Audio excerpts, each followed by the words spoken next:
Всем вам мое здравствуйте, меня зовут Светлана, вы на канале Удачные моменты. Давайте уже вот от таких кашпо, которые мы оплетали, объемом 4,5 литра, мы перейдем уже к более серьезным кашпо. Те кашпо, в которые нужно сажать петунию, герань, лобелию. Но перед тем, как начинать оплетать определенные объемы, нужно подумать, в какой объем я буду сажать цветы. И я для себя решила.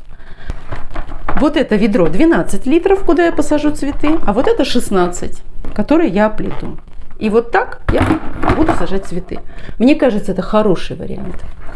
Кстати, я посетила строительный магазин, где продаются ведра и вообще другие объемы, которые можно оплетать ротангом. Это очень интересно. Я его вставила в середину ролика, его можно будет посмотреть.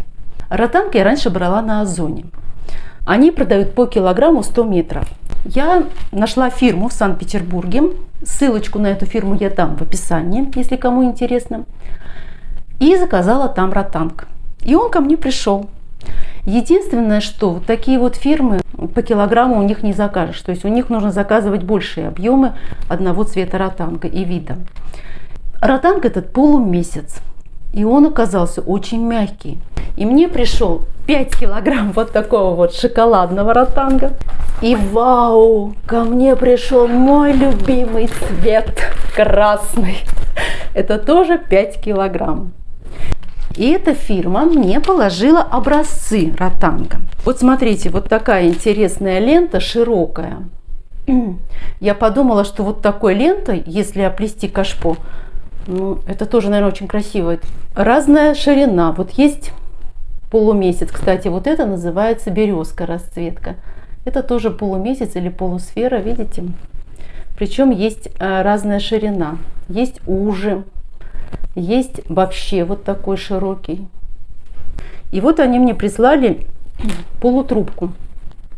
Белая полутрубка и коричневая полутрубка.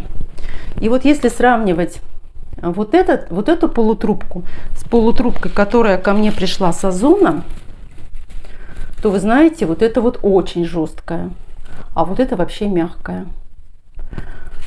Но мне кажется, все узоры, которые плетутся полутрубкой, они более объемные, чем те узоры, которые плетутся полумесяц.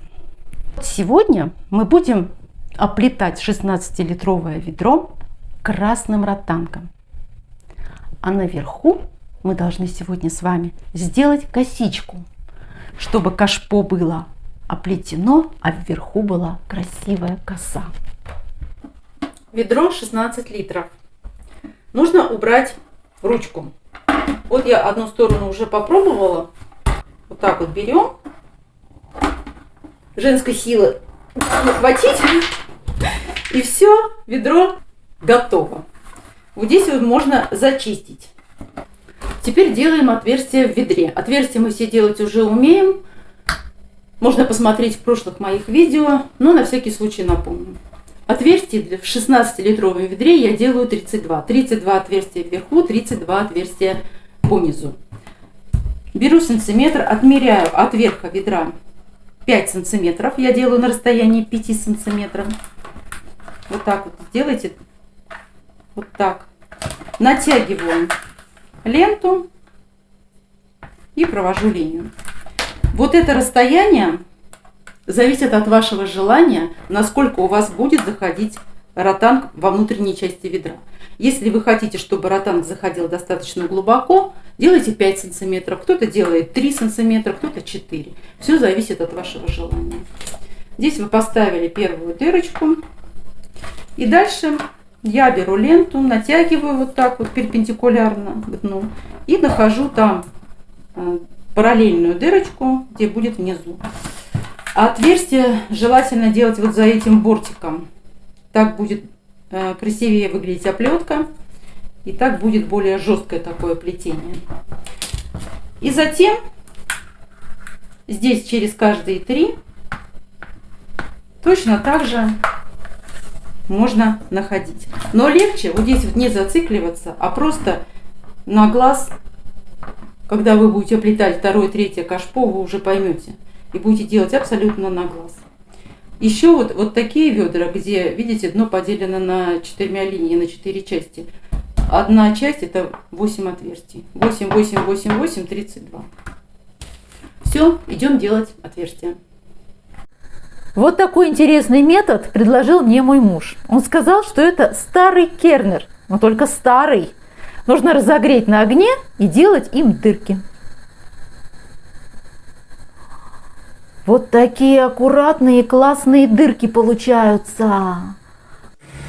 Я пришла в строительный супермаркет, чтобы купить ведра хозяйственные, которые оплетать кашпо для петуний, для других цветов. Вообще гибридным петуниям им, конечно, лучше больше почвы.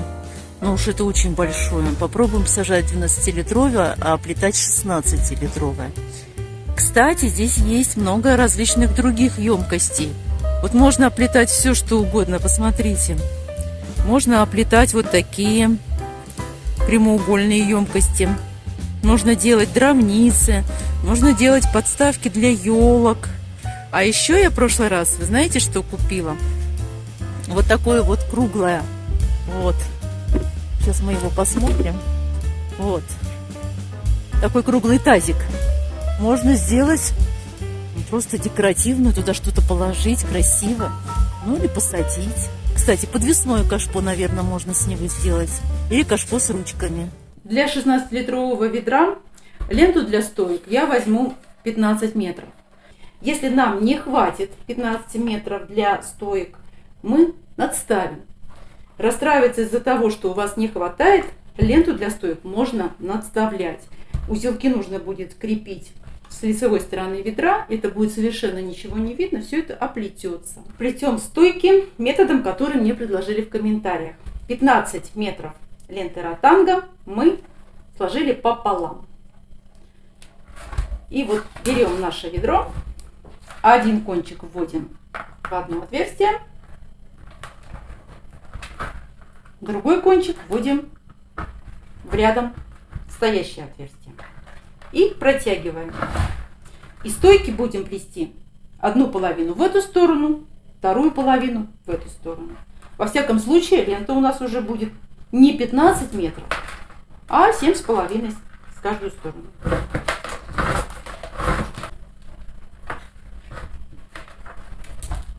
Мы крепим вот здесь такую петельку. И теперь начинаем, эту пока не трогаем, начинаем плести в эту сторону. Находим конец ротанга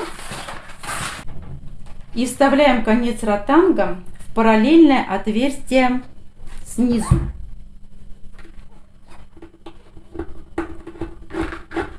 Вытаскиваем его и сразу же вставили в соседнее отверстие внизу, чтобы нам не терять постоянно кончик ротанга и его не искать. Его нужно фиксировать и только потом вытаскивать.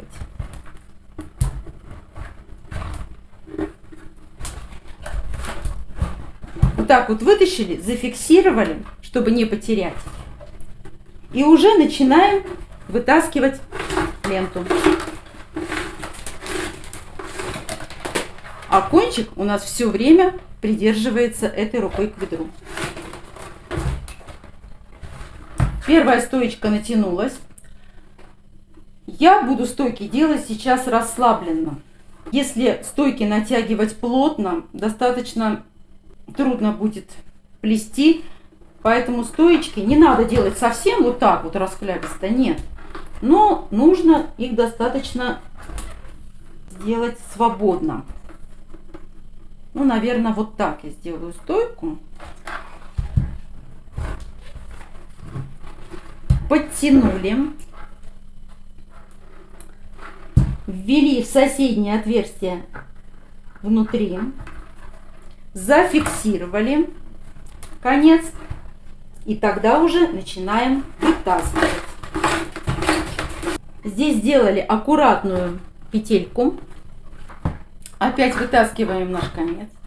Опять вводим в соседнее отверстие снаружи. Вытаскиваем, фиксируем.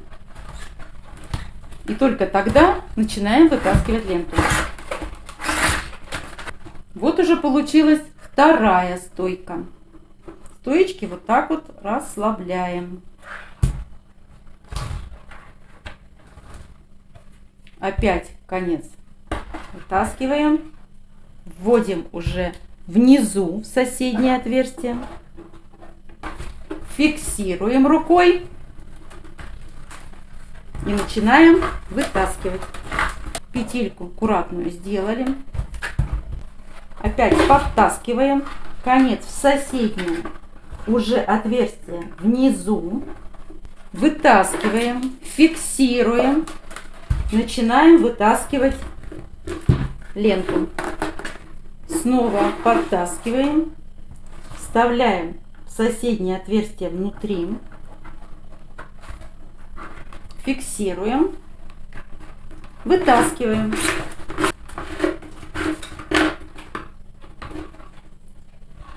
Формируем петельку. Проверяем движение стойки. Кончик подтаскиваем. Соседнее отверстие снаружи. Кончик фиксируем.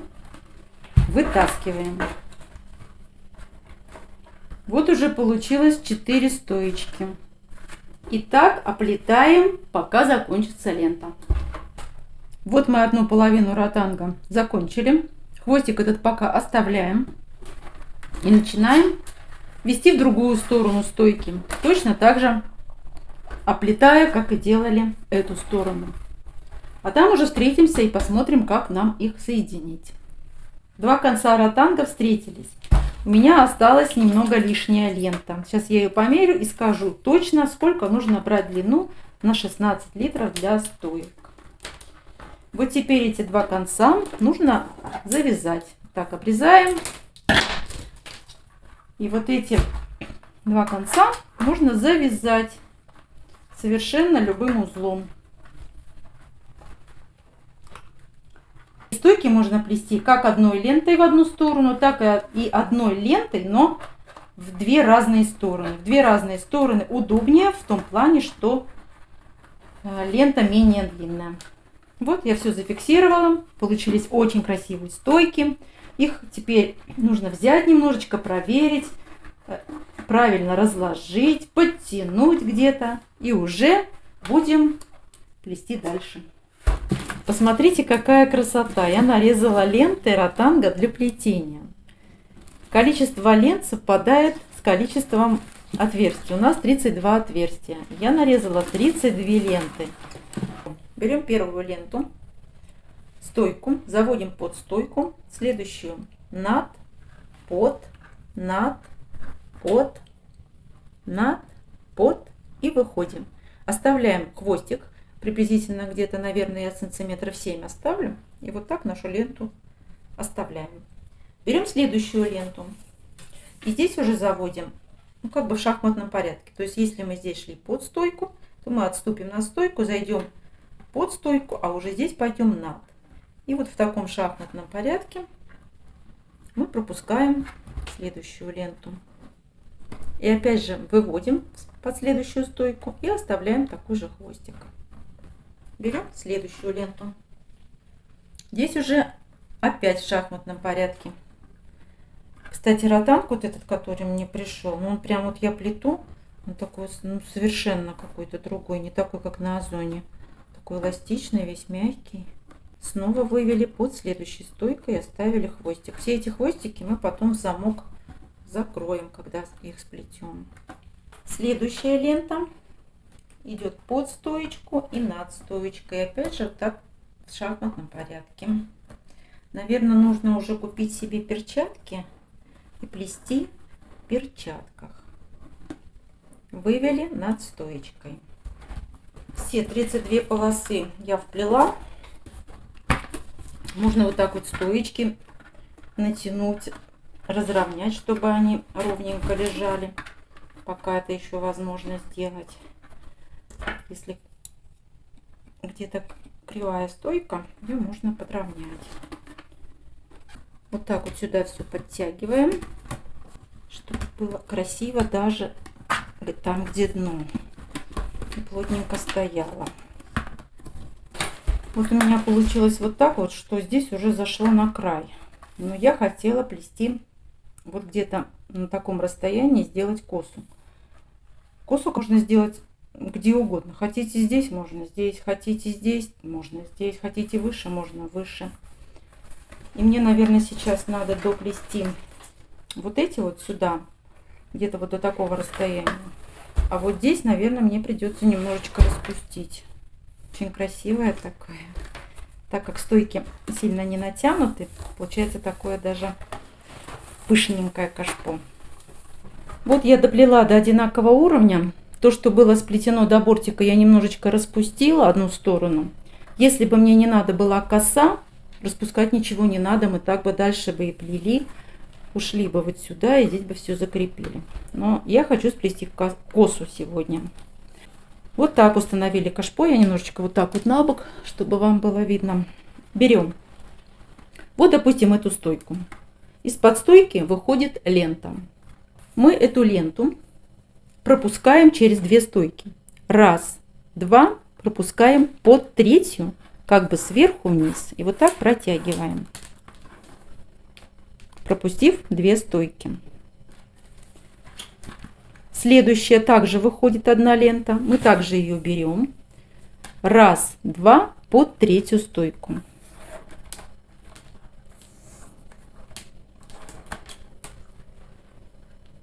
Следующая лента выходит из следующей стойки. Раз, два, под третью стойку.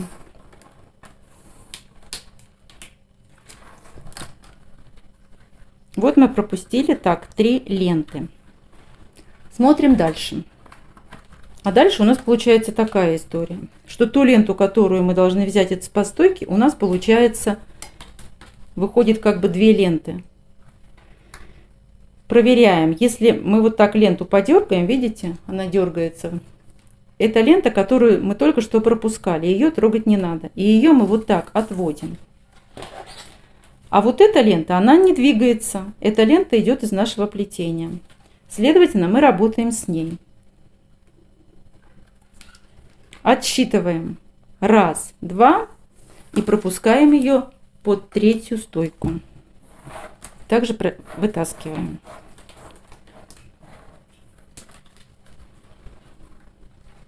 Дальше идем. Опять выходит 2 ленты.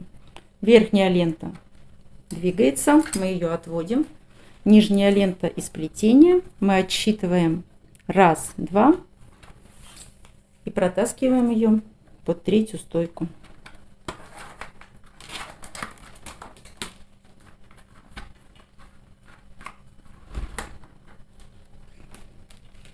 Две ленты.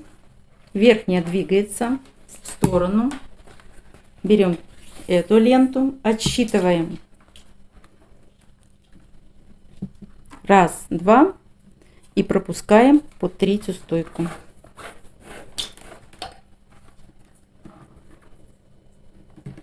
Таким образом у нас формируется, уже начинает вырисовываться коса.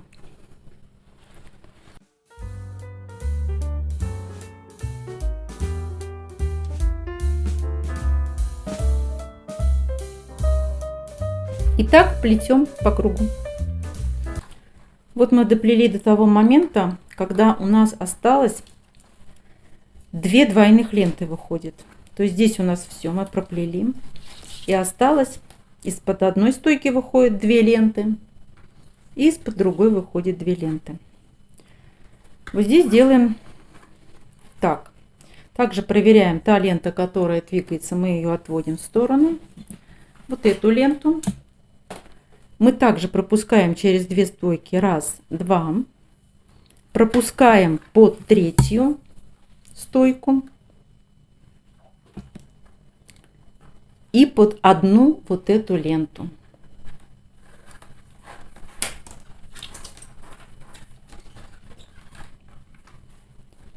Еще осталось одно место, где выходит 2 ленточки. Одну ленточку, которая двигается, не трогаем, отводим в сторону.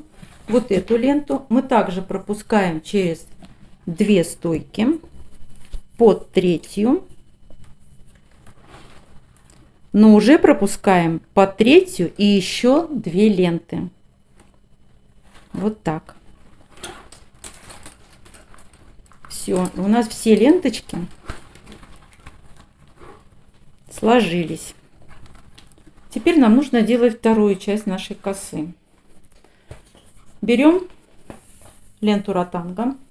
Мы ее будем также пропускать через 2 ближайшие стойки под третью, но только будем пропускать снизу вверх и под всей косой.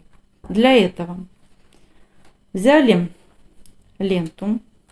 Следующие берем 3 ближайших лозы. Поднимаем ее вот так. И вот здесь образуется вот такое отверстие. И в это отверстие снизу вверх под третью стойку. 1, 2, 3. Под третью стойку пропускаем нашу лозу. И она получается как бы вверх. Ее можно уже положить в ведро. Следующую берем лозу. Отсчитываем 2 стойки. 1, 2. Берем 3 ближайших вот здесь вот лозы. Поднимаем. И у нас образуется отверстие. И в это отверстие под третью стойку мы заводим лозу. И опять ее вытаскиваем.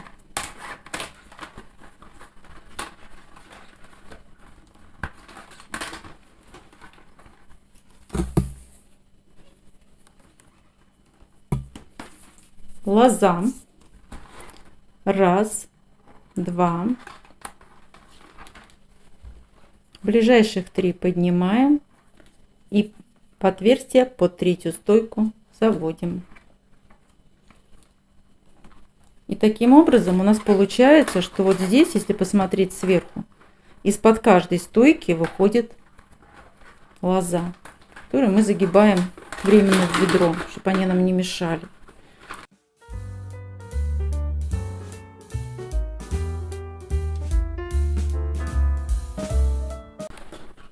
Вот начинает формироваться вот такая вот косичка. Если вот здесь перевернулась, видите, ее надо сразу поправить и подтянуть. То есть все, чтобы вся лоза, она была по лицу, по лицевой стороне, никаких, чтобы перевертышей не было. Доплели до того момента, когда осталось 3 лозы. Точно так же берем эту лозу, находим конец, поднимаем 2 лозы, и вот здесь вот под 2 поднятые и 1 вот эта лоза пропускаем через 2 стойки под третью. Делаем так, это когда уже подходим к концу плетения косы. Точно так же вторая лоза из 3 последних. 1, 2, 3. Приподнимаем, уже здесь как бы вручную пропускаем вот так вот, потому что уже поднимать здесь нечего. Доплели наконец до конца косы. Здесь уже смотрим чисто по рисунку, чтобы коса легла правильно. И последняя лоза. Здесь мы уже чисто визуально смотрим. Точно так же пропускаем через 1, 2 под третью. Вот так вот. Уже по рисунку вы увидите, как правильно и красиво закончить. Вот наша коса доплелась. Теперь эту косичку нужно приспустить руками, чтобы наше кашпо было ровненькое. И уже дальше плетем нашим основным узором. Любая лоза берем, допустим, эту. Над стойкой, под стойкой. Здесь сейчас это все пройдем до конца.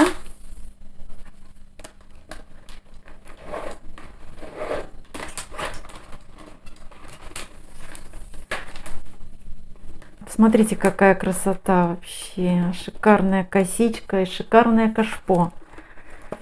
Вот уже заходим вот сюда. И сейчас будем оплетать вот этот вот краешек внутренний. Кашпо я сплела.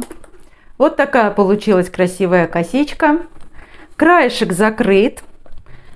Видите, Краешек получился достаточно глубокий, оплетка, так как 5 сантиметров. В принципе, если вы плетете кашпо не в подарок, а самой себе на дачу, где у вас будут сидеть красивые цветы, еще если спускаться вот сюда, то вот этот край, я считаю, можно делать поменьше. 3-4 сантиметра. А сейчас их нужно отрезать. Где-то оставляем вот так вот. То есть половину я должна убрать. Значит, хвостики я все обрезала. И здесь делаем замочек аккуратненький. Каждую обрезанную ленту вот так под соседнюю стойку направляем вверх. И так делаем каждую лозу. Посмотрите, какое красивое получилось кашпо. А теперь представьте, лето и белая петунья. Это же так красиво. Кашпо получилось такое пышненькое за счет того, что стойки я сильно не натягивала. Оно даже вот такое объемненькое. Если сравнивать вот с этим кашпо, видите, оно как приталенное, потому что стоечка здесь натянута более сильно. Вот такое красивое кашпо появилось в моей коллекции. А сейчас мы проведем эксперимент. 12-литровое ведро, куда мы сажаем цветы, мы вставляем 16-литровое оплетенное кашпо. Ведро садится очень плотно, хорошо. Если хотите, чтобы вообще не было вот этого бортика, тогда ведра надо брать поменьше, 10-литровые. В следующий раз я хочу сплести кашпо-шар, еще более выпуклое, чем это. И именно для этого мне понадобится вот эта вот штучка. Присоединяйтесь ко мне, подписывайтесь и плетите с удовольствием.